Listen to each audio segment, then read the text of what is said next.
कहानी की शुरुआत होती है पुराने वक्तों में। हमें स्किप्टो नाम का एक आदमी दिखाया जाता है मार्केट में, जिसके दुकान में सबसे ज्यादा कस्टमर आते हैं। इसी वजह से मार्केट के बाकी सभी दुकानदार उससे बहुत ज्यादा जला करते थे। स्किप्टो को उन लोगों की बिल्कुल टेंशन नहीं थी, क्योंकि उसका खुद का बेटा अर्दी बहुत ज्यादा बीमार था, जिसकी उसे सर्जरी करवानी थी और उसी के लिए वो पैसे जमा किया करता था। स्किप्टो की बहुत मेहनत के बाद उसके पास इतने पैसे जमा हो जाते हैं कि उसके बेटे अर्दी की सर्जरी हो जाए। सर्जरी सक्सेसफुल होती है और जैसे ही अर्दी सर्जरी के बाद अपनी आंखें खोलता है तो उसे कुछ अजीब दिखाई देता है। पहली मर्तबा होश आने पर ही उसे एक ऐसा इंसान दिखाई देने लगा था जो काफी डरावना था, मानो कोई जिन हो, और काफी वो बूढ़ा भी था। अर्दी उस पर ज्यादा ध्यान नहीं देता और उसे हॉस्पिटल से घर भी शिफ्ट कर दिया जाता है। उसकी मॉम और डैड काफी रिलैक्स थे, किसी को टेंशन नहीं थी, लेकिन अर्दी को घर पर भी अक्सर वो बूढ़ा इंसान नजर आने लगा था। आखिर तंग आकर अर्दी ये बात अपनी मॉम को बता ही देता है। मॉम भी परेशान होकर उसे डॉक्टर के पास लेकर जाते हैं। डॉक्टर उसकी आंखें चेक करते हैं, जहां उन्हें कुछ भी खराब नहीं दिखता। वो अर्दी की मॉम से कहते हैं कि शायद अर्दी को अर्दी की सर्जरी की टेंशन की वजह से हेलुसिनेशंस होने लगे होंगे। घबराने की कोई बात नहीं। ये सुनने के बाद वो लोग घर आ जाते हैं और यहाँ पर हमें स्किप्टो को दिखाया जाता है। स्किप्टो जब अपनी दुकान बंद कर रहा था तो उसे अपनी दुकान के बाहर से एक पोटली मिली, जिसे उसने उठाकर खोल दिया और देखते ही वो डर गया, क्योंकि इसमें काला जादू का सामान था। घबराकर उसने जाकर ये सारा सामान कचरे के डब्बे में फेंक दिया और अपने घर आ गया। इस पोटली को खोलने के बाद से उसके कंधों में बहुत ज्यादा दर्द था। घर आते ही स्किप्टो जैसे ही अपने बेटे अर्दी के पास आता है तो अर्दी उसे देखकर चिल्ला देता है, क्योंकि अर्दी को उसके कंधों पे बैठी हुई एक एंटिटी नजर आ रही थी। ये एंटिटी, ये चुड़ैल अर्दी के अलावा किसी को नजर नहीं आ रही थी। ये बात जब अर्दी ने स्किप्टो को बताई तो वो भी डर गया और सारी बात समझ गया। इसलिए उसने रुस्तम नाम के एक आदमी को अपने घर बुलाया। रुस्तम एक स्पेशलिस्ट था, ऐसी सारी चीजों को वो देख सकता था। इस एंटिटी को देखकर उसने स्किप्टो को बताया कि ये चुड़ैल, ये एंटिटी तुम्हारे साथ मार्केट से आई है और तुम्हारे ऊपर बहुत बुरा काला जादू किया गया है। स्किप्टो रुस्तम से सवाल करता है कि आखिर ये सब अर्दी को क्यों नजर आ रहा है। तब रुस्तम ने बताया कि सर्जरी और बहुत ज्यादा डिप्रेशन में रहने की वजह से अर्दी की तीसरी आंख खुल चुकी है, जिसकी वजह से वो ऐसे सभी एंटिटीज को देख सकता है। स्किप्टो नहीं चाहता था कि उसका बेटा अर्दी इस तकलीफ में रहे, तो रुस्तम कहता है मैं इसकी इस तीसरी आंख को पूरी तरह बंद तो नहीं कर सकता, लेकिन हाँ इतना कर सकता हूँ कि इसे आज के बाद से सिर्फ वही भूत नजर आएंगे जो इसे अपना आप दिखाना चाहेंगे। इस बात के लिए स्किप्टो मान गया और रुस्तम उसके ऊपर अपना मैजिक करने लगा। अपना जादू करने के बाद रुस्तम ने स्किप्टो को सख्ती से कहा कि अर्दी कभी भी मार्केट नहीं जाएगा, और ऐसा क्यों कहा ये कहानी में आगे पता चलेगा। खैर, अब कहानी में एक साथ 13 साल गुजर जाते हैं। अर्दी बड़ा हो जाता है और हमें इनकी पूरी फैमिली को दिखाया जाता है, जो काफी खुश रह रहे थे। उस दिन के बाद से इनके साथ ऐसा कोई वाकया नहीं हुआ था। आज अर्दी कॉलेज में एडमिशन लेने वाला था और कॉलेज में एडमिशन फी देने की आज लास्ट डेट थी। स्किप्टो उसे फीस देकर नहीं गया था, तो उसकी मॉम ने कहा जाओ तुम जाकर मार्केट से ले लो। और ये बात बस सुनते ही उसके मुंह का नक्शा बदल गया, क्योंकि वो जानता था कि अगर वो मार्केट में जाएगा तो उसे बहुत ही खौफनाक चीजें नजर आएंगी। उसकी मॉम को भी उसकी सिचुएशन का पता था, इसीलिए उन्होंने कहा अर्दी देखो, तुम सीधा जाना, इधर उधर देखना ही ना, बस अपने डैड की शॉप पर जाकर उनसे पैसे लेना, घर आ जाना। अपने मॉम के कहने के अकॉर्डिंग वो इधर उधर नहीं दिखता, लेकिन जैसे ही मार्केट में कदम रखता है तो खुद ब खुद उसके सामने बहुत सारे भूत आ जाते हैं, जिनसे वो काफी डर जाता है। ऐसे ही डरते हुए चलते चलते वो किसी आदमी से टकरा जाता है और गिर जाता है, जो आदमी उसे फिर बहुत डांटता है। उसे समझ नहीं आई कि ये आदमी उसके साथ इतना बुरा बर्ताव क्यों कर रहा था।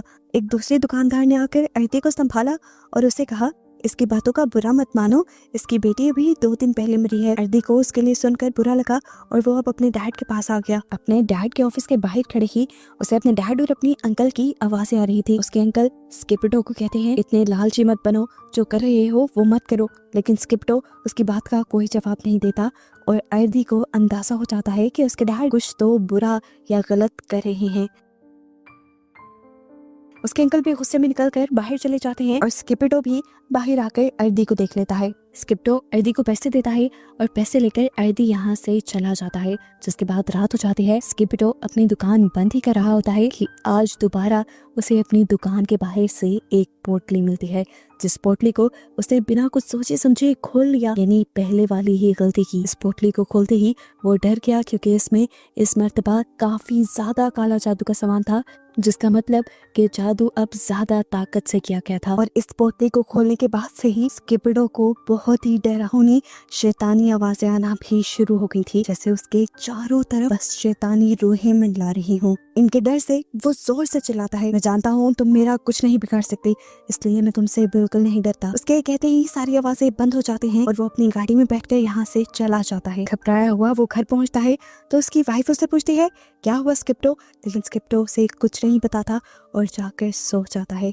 नींद में भी अब उसे डरावने ख्वाब आने लगे थे। उसे ख्वाब में एक बूढ़ी लेडी दिखाई दी जो बोल रही थी कि 7 समुद्रों का जादू पूरा हो चुका है, इसीलिए सुबंगी तुम आ जाओ। सुबंगी एक शैतान था जिससे उस औरत ने स्किप्टो और उसकी फैमिली को बर्बाद करने का काम दिया। हम देखते हैं कि वो शैतान स्किप्टो के अंदर चला जाता है। स्किप्टो की बॉडी मुड़ने लगती है और उसे बहुत तकलीफ होती है। ये सिर्फ ख्वाब में नहीं हो रहा था, उसके साथ सच में भी हो रहा था। वो चिल्ला रहा था तकलीफ से और उसकी आवाजें अर्दी ने भी सुन ली। वहाँ जाके अर्दी ने देखा कि उसके डैड सो रहे थे, लेकिन वो ये नहीं देख पाया कि उसके रूम में एक शैतान भी था। सुबह बिल्कुल नॉर्मल होती है, सब जब नाश्ता कर रहे होते हैं तब स्किप्टो को खून की उल्टी लग जाती है, जिस उल्टी में जानवरों की हड्डियां भी निकल रही थी। ये देखकर सब घबरा गए। जब डॉक्टर के पास उसे ले जाया गया तो डॉक्टर को भी उसकी बीमारी की समझ नहीं आई और सारे परेशान हो गए। स्किप्टो को उसके दुकान के एम्प्लॉयज ने आकर बताया कि आप पर काला जादू किया गया है, इसलिए आप इस तरह बीमार हैं। स्किप्टो उनकी बात पर यकीन नहीं करता और उन्हें यहाँ से चले जाने को कहता है। क्योंकि स्किप्टो बीमार हो चुका था, इसीलिए स्किप्टो की दुकान स्किप्टो की वाइफ चलाने लगी और ऐसे घर अकेला पड़ गया। एक दिन जब अर्दी का भाई छोटा घर में आया तो उसने घर में कुछ अजीब महसूस किया। एक दरवाजा खुद ब खुद खुल रहा था जिसके अंदर वो चला गया। बाहर जाने पर उसने देखा कि बाहर वही पोटली थी जो पहले स्किप्टो को मिली थी। ना जानते हुए कि ये क्या चीज है, उसने ये खोल दी। पोटली खुलते ही उसके साथ भी वैसा ही अजीब सब कुछ हुआ। उसे भी डरावनी आवाजें आने लगी शैतानों की। वो समझ गया कि ये काले जादू की पोटली थी और अब उसके पीछे बहुत सारे शैतान पड़ चुके हैं। इन सारी चीजों से इस बच्चे की हालत बहुत ज्यादा खराब हो जाती है। रात में जब ये सब लोग घर आते हैं तो देखते हैं कि आरिफ को तेज बुखार था, साथ ही स्किप्टो की भी हालत और ज्यादा खराब होने लगी थी। अर्दी को स्किप्टो के कमरे से अजीब आवाजें आती हैं। वो जाकर देखता है तो स्किप्टो तड़प रहा था जैसे कोई उसका गला दुबा रहा हो, लेकिन ये कौन कर रहा था अर्दी को नजर नहीं आया। ये लोग स्किप्टो को उठाकर हॉस्पिटल ले गए। उसका जिस्म बिल्कुल बेजान हो चुका था, जैसे वो मर गया है। डॉक्टर्स ने बताया कि वो कोमा में जा चुका है। अर्दी अपनी डैड की इस हालत से पागल हो चुका था। वो उल्टा अपने अंकल पे ही गुस्सा होने लगा क्योंकि उसे लगता था कि उसके अंकल उनसे जेलस होते हैं और उन्होंने ही ये काला जादू स्किप्टो पर किया होगा। अब क्योंकि स्किप्टो बीमार था, उसकी देखभाल के लिए भी किसी का होना जरूरी था, तो उसकी मॉम ने स्किप्टो के पास रहने का फैसला किया और अर्दी को अब दुकान की जिम्मेदारी मिल गई। वो जब दुकान पे गया तो उसे शॉकिंग न्यूज मिली कि अब उनकी दुकान में कस्टमर्स आना बंद हो चुके हैं, इसीलिए दुकान के एम्प्लॉयज भी छोड़कर जा रहे थे। ये सुनकर अर्दी और भी ज्यादा उदास हो गया। खैर, उसने अकेले ही दुकान को मैनेज करना शुरू किया। रात तक कोई कस्टमर नहीं आया और जब पूरी मार्केट बंद हो गई तब एक कस्टमर आया। कि लड़की कोई इंसान नहीं थी, इस चीज का अंदाजा अर्दी नहीं लगा पाया। इस लड़की ने जो सामान मांगा अर्दी उसे देने लगा और जैसे ही अर्दी ने उस लड़की की तरफ सामान बढ़ाया तो लड़की ने उसे अपना चूड़े वाला चेहरा दिखाया। वो गुस्से में थी और अर्दी से कहती है, तुम लोगों की वजह से मेरी जान गई। ये सुनते ही अर्दी घबरा गया और वो लड़की उसकी दुकान से चली गई। अर्दी ने उस लड़की का पीछा किया तो वो पास की ही एक दुकान के अंदर गई थी और फिर जाकर वो एक कमरे के पीछे छुप गई। उसने उस कमरे का दरवाजा खोला तो देखा कि वहाँ पर काला जादू का सामान था। इतनी ही देर में इस शॉप का ओनर भी यहाँ पे आ गया, जो अर्दी को पकड़ के डांटने लगा और उसे ब्लेम करने लगा अपनी बेटी की मौत के लिए। डर कर अर्दी वापस घर आ गया। वो समझ गया था कि उनके ऊपर काला जादू हुआ है, इसीलिए उसने रुस्तम को बुलाया, उसी आदमी को जिसने पहले भी उनका इलाज किया था। इनके घर आते ही वो आदमी परेशान हो गया क्योंकि इतना सख्त काला जादू उसने आज से पहले कभी नहीं देखा था। वो जल्दी से इन लोगों को कुछ बैंड्स देता है जो इनकी हिफाजत करेंगे, लेकिन अब शायद इन बैंड्स से भी कुछ होने वाला नहीं था क्योंकि अर्दी के भाई आरिफ की तबीयत बहुत ज़्यादा ख़राब हुई और उसकी मौत जिसने अर्दी को पूरी तरह तोड़ दिया।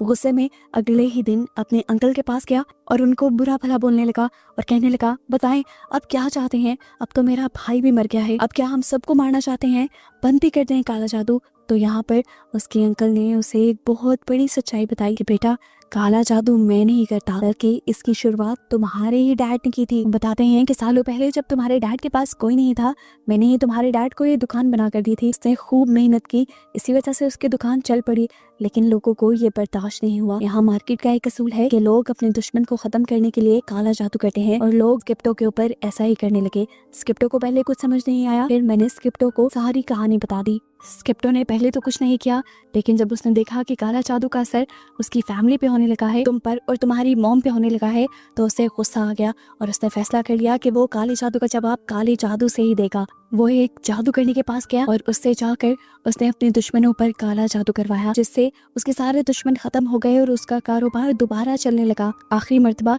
उसने अपने आखिरी दुश्मन सीसक के ऊपर काला जादू करवाया, जो उसके ऊपर छोटे मोटे जादू किया करता था उसका कारोबार बंद करने के लिए। लेकिन तुम्हारे डैड को गुस्सा ज्यादा आया और उसने बहुत बड़ा जादू कर दिया, जिसकी वजह से सीसक तो नहीं लेकिन उसकी बेटी मारी गई। जिसके बाद सीसक ने अपनी बेटी का बदला लेने के लिए ही तुम्हारे डैड पे ये सबसे खतरनाक काला जादू किया है, समुद्रों वाला काला जादू। ये सब बातें सुनकर अर्दी बहुत परेशान हो गया। अर्दी जल्दी से जाकर काले जादू की सारी चीज़ों को अपने घर से दूर करना चाहता था, लेकिन इससे पहले कि घर पहुंचता हमें दिखाया गया कि एक आग की जलती हुई पोटली आकर उनके घर पे गिर गई, जिसे खोल दिया अर्दी की मॉम ने। जैसे ही वो लेडी इस पोटली को खोलती है तो उसकी तबीयत बिगड़ जाती है। घर आकर अर्दी जैसे ही ये सब देखता है तो फौरन रुस्तम को बुला लेता है और रुस्तम ये पोटली देखकर समझ जाता है कि ये सबसे खतरनाक समुद्रों वाला काला जादू है। वो इन सबसे कहता है कि कोई भी अगर इस पोटली को देखे तो इसे कभी ना छुए। वो अर्दी को बताता है कि तुम भी अभी तक इसीलिए जिंदा हो क्योंकि तुमने आज तक ये पोटली नहीं खोली। एक पोटली तुम्हारी मॉम ने खोली, इसीलिए वो भी अब मर जाएंगी। उससे पहले एक पोटली तुम्हारे भाई ने खोली थी, वो भी मर गया, और उससे पहले पोटली तुम्हारे डैड ने खोली थी और वो अभी तक कोमा में है। रुस्तम वो जादू वाली पोटली लेकर यहाँ से चला जाता है और कहता है कि मैं पता चला कर रहूंगा और उसका तोड़ भी ढूंढ लूंगा, तुम लोग बस अपना ख्याल रखना। लेकिन आज ख्याल रखने से काम नहीं होना था। एक परिंदे की शक्ल में एक शैतान अर्दी की मॉम के घर आया और उनका गला दबाकर तड़पा कर उन्हें मार डाला। अर्दी अब टूट चुका था, उसके पास तो कोई भी नहीं रहा था सिवाय उसके बहन के। वो अपना बदला लेना चाहता था, अपने डैड का बदला लेना चाहता था। इसीलिए रुस्तम उसके पास आया और रुस्तम ने उसे बताया कि मैं पता चला चुका हूँ ये जादू कौन सा है। इस जादू को सुबंगी शैतान की मदद से किया गया है, जिसे जगाना इतना आसान नहीं।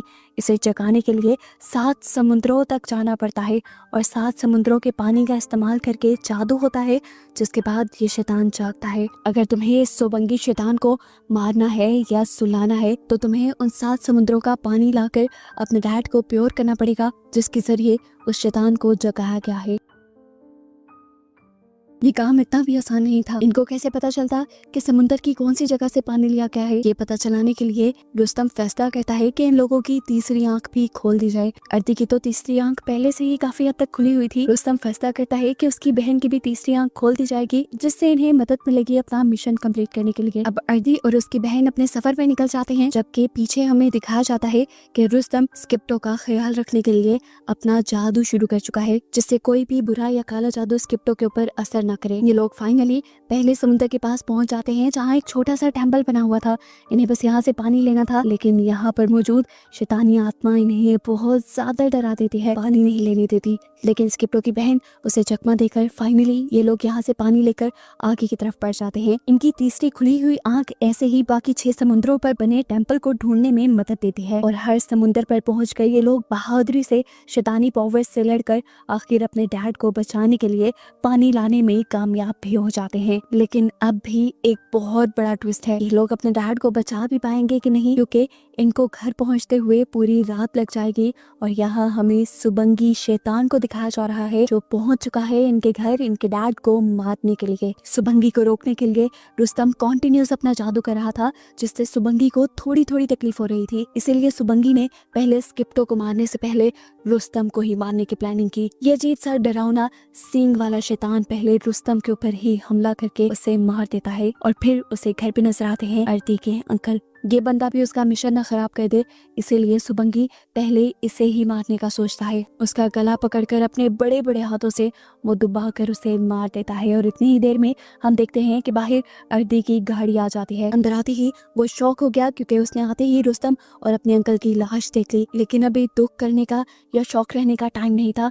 वो जल्दी से अपने डैड के पास गया। सुबंगी के अपने डैड के पास पहुंचने से पहले ये लोग जल्दी से पानी निकाल कर अपने डैड को नहलाना शुरू कर देते हैं। लेकिन इसी टाइम पर सुबंगी यहाँ जाता है इनका मिशन तबाह करने के लिए। वो उठाकर सबसे पहले अर्दी की बहन को यहाँ से दूर फेंकता है और फिर अर्दी के ऊपर भी हमला करता है। अर्दी उस शैतान को पूरी तरह देख पा रहा था, लेकिन फिर भी उससे डर नहीं रहा था। 6 पानी वो ऑलरेडी अपने डैड के ऊपर डाल चुके थे और 7वां पानी उन्होंने अब डालना था। शैतान भी जानता था कि अगर 7वां पानी उन्होंने डाल दिया तो उसका मिशन खत्म हो जाएगा और हो सकता है वो भी खत्म हो जाए। इसलिए वो पूरी कोशिश करता है कि अर्दी ये पानी स्किप्टो पर ना डाले। वो अर्दी को मारने के लिए उसे ही पकड़ लेता है और यहाँ इस पॉइंट पे आके अर्दी अपना सहन लड़ाता है और पानी को दीवार की तरफ उछाल देता है। दीवार से टकराने के बाद ये पानी स्किप्टो के ऊपर गिर जाता है और आखिर ये जादू टूट जाता है। वो शैतान अर्दी को फेंक देता है। यहाँ पर तेज रोशनियां दिखाई जाती हैं और ऐसा महसूस होता है कि जैसे वो शैतान खत्म हो गया है। इस काले जादू के खत्म होते ही स्किप्टो तो ठीक हो चुका था, लेकिन अब सवाल ये था कि आखिर सुबंगी गया कहाँ। हम देखते हैं कि वो आदमी सीसक जिसने स्किप्टो पर ये जादू किया था, उसने अपनी दुकान में जाकर देखा कि कैंडल बुझ गई है। ये इस चीज की निशानी थी कि काले जादू ने काम नहीं किया। वो जल्दी से डर कर अपनी जादू करने के पास गया तो जादू करनी भी बहुत ज्यादा घबराई हुई थी और किसी जादू की तैयारी कर रही थी। वो सीसक को बताती है कि अगर सुबंगी अपना मिशन पूरा नहीं कर पाता तो वो आकर उन्हीं लोगों को मार देता है जिन्होंने उसे जगाया होता है। स्किप्टो के बच्चों ने उस जादू का तोड़ ढूंढ लिया था। सुबंगी अपना काम पूरा नहीं कर पाया और अब वो बगैर किसी की जान लिए सोएगा भी नहीं। वो बस हम दोनों की जान लेने किसी भी वक्त यहाँ आता होगा। अभी वो बात कर ही रहे थे कि एकदम से पीछे सुबंगी आ भी गया, जिसे देखते ही जादूगरनी बहुत ज्यादा डर गई। वो अपनी मौत को अपने सामने देख रही थी। सुबंगी ने अपने बड़े बड़े हाथों से उसका गला दबाकर उसे मार दिया, जिसके बाद उसी सुबंगी ने यहाँ पर सीसक को भी मार दिया और ये जादू वाला सारा सिलसिला ऐसे ही खत्म हो गया। कहानी के पोस्ट क्रेडिट सीन में हमें स्किप्टो को दिखाया जाता है, जिसने अब अर्दी और अपनी फैमिली से वादा किया है वो कभी भी काला जादू नहीं करेगा। और बस यही दिखाते हुए ये मूवी यहाँ एंड हो जाती है।